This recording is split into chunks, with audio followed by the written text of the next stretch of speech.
Okay, how is everyone tonight? Good, I hope. Okay, so let's get this part out of the way. Please bear in mind everything I say is my opinion and mine alone. Please feel free to use your own research and come to your own conclusions.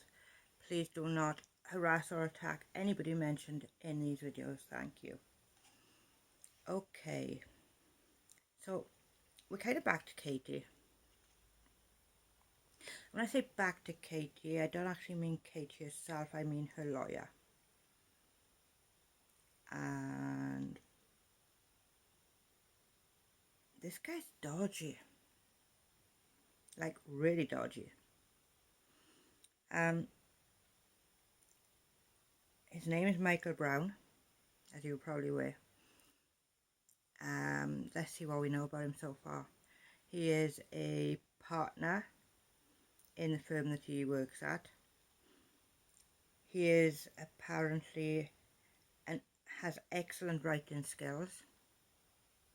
Not exactly been evident so far. He has an hourly rate of $450, and he recently put in a motion for sanctions, meaning that he wanted Saltsea to pay him for the hours that he was working with Lori-Ann. Now, this has been a whole debate of its own. Is Lori-Ann or is she not a client of Michael Brown's? Has she ever been a client of Michael Brown's? He did offer to help her pro bono for work on a declaration that Lori-Ann was going to submit, but she didn't sign it. So that makes it about as useless as Julie Andrews' weddings, at least up until the last one in The Runaway Bride. So with that in mind, and Lori-Ann with her running shoes on, she never signed it. It doesn't exist. It could be written by anyone. But Brown tends to disagree. So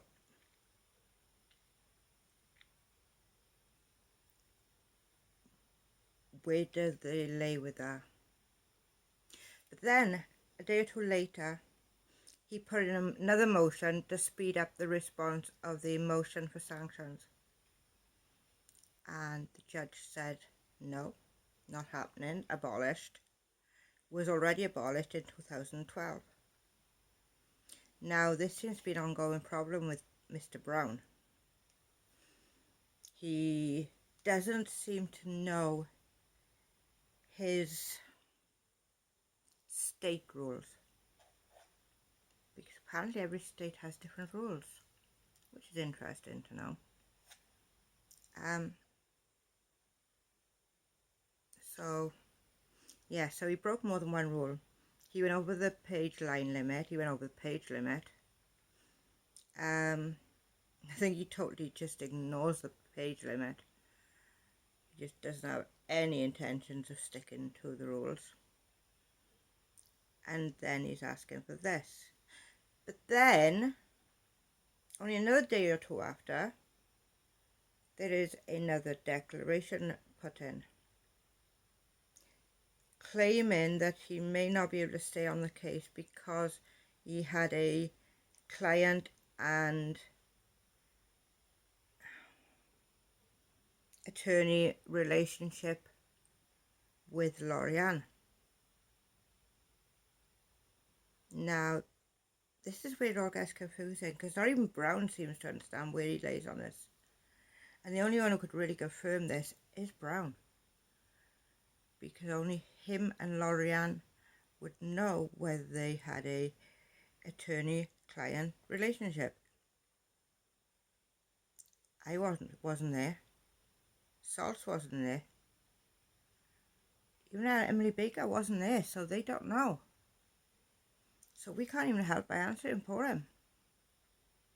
But if he did have a relationship with Lori-Ann professionally, then he shouldn't be applying for sanctions and could be committing perjury, maybe. I don't know, I'm not good at these legal stuff. I'm just learning from the best, Emily D. Baker. So, over to you, Mr. Brown. Did you or did you not have a relationship, professional relationship with Lori-Ann? Whether you say yes or no can then guide you down the right path of where you're meant to go and what you might need to apologise about. But then there's some other things that are confusing. Let's take this back to the beginning of the court case when Mr. Brown started working with KJ. Now, Mr. Brown was in Washington. That's where KJ needs to have a lawyer.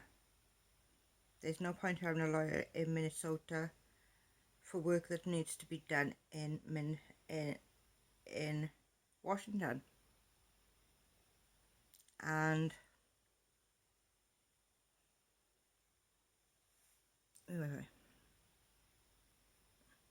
from day one, there has been issues. The first motion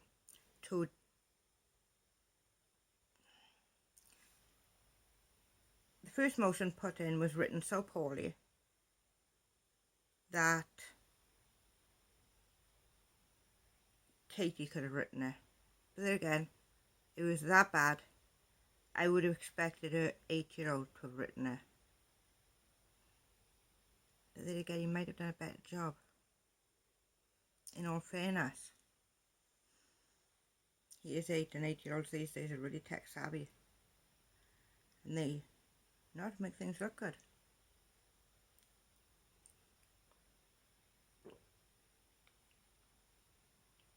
And there's that. But each time another declaration's gone in, they have got better. And everyone has commented on how this is better than the last one each time. And there's something around 40 or 50 declarations gone in now, which is absolutely insane. Because they haven't even decided if Washington is the place that can actually hold this case.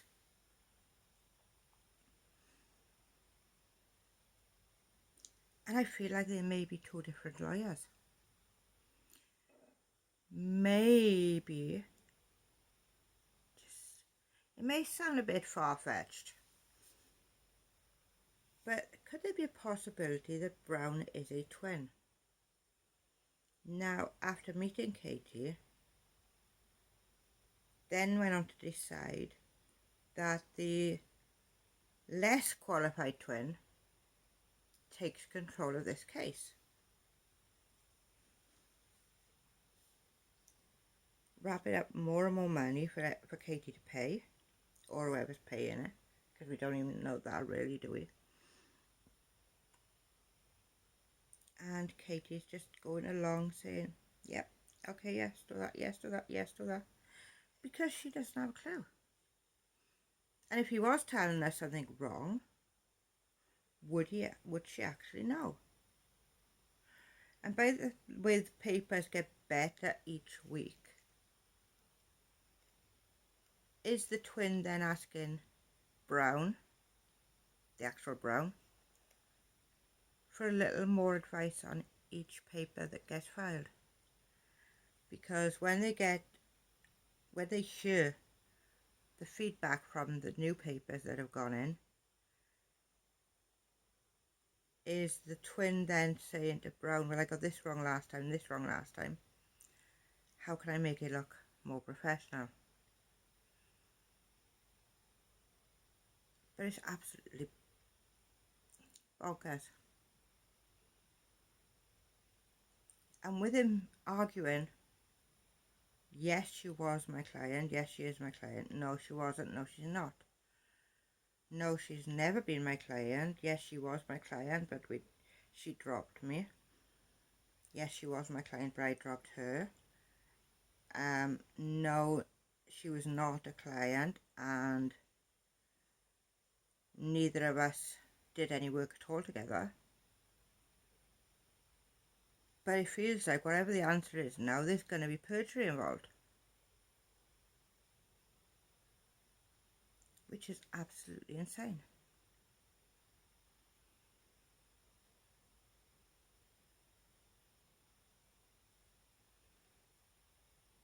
And where does it go from here?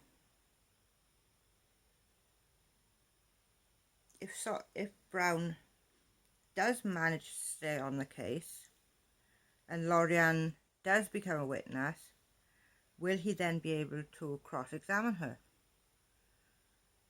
Because as far as I'm aware now, he wouldn't be able to because of the attorney-client privileges.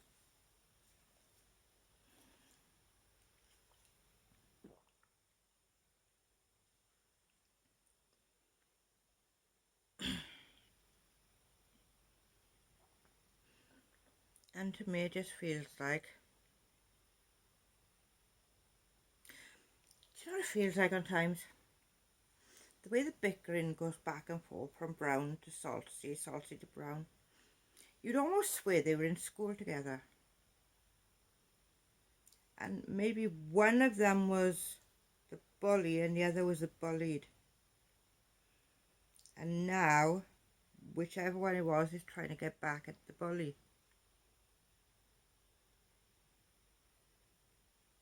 I don't know, just a crazy theory.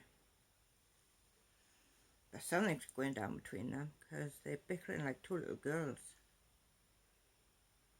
And it's rather disturbing to see two lawyers going at each other like that.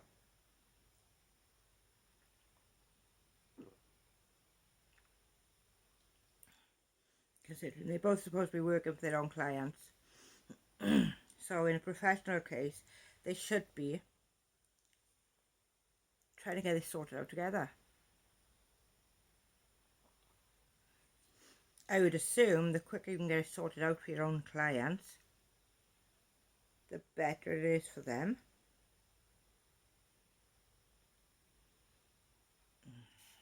Again, I don't know. But if you have any ideas, please stick it in a box down below. Please like, share and subscribe and do all the YouTube thingies. And I look forward to discussing this with you. Have a good night, everyone. Bye.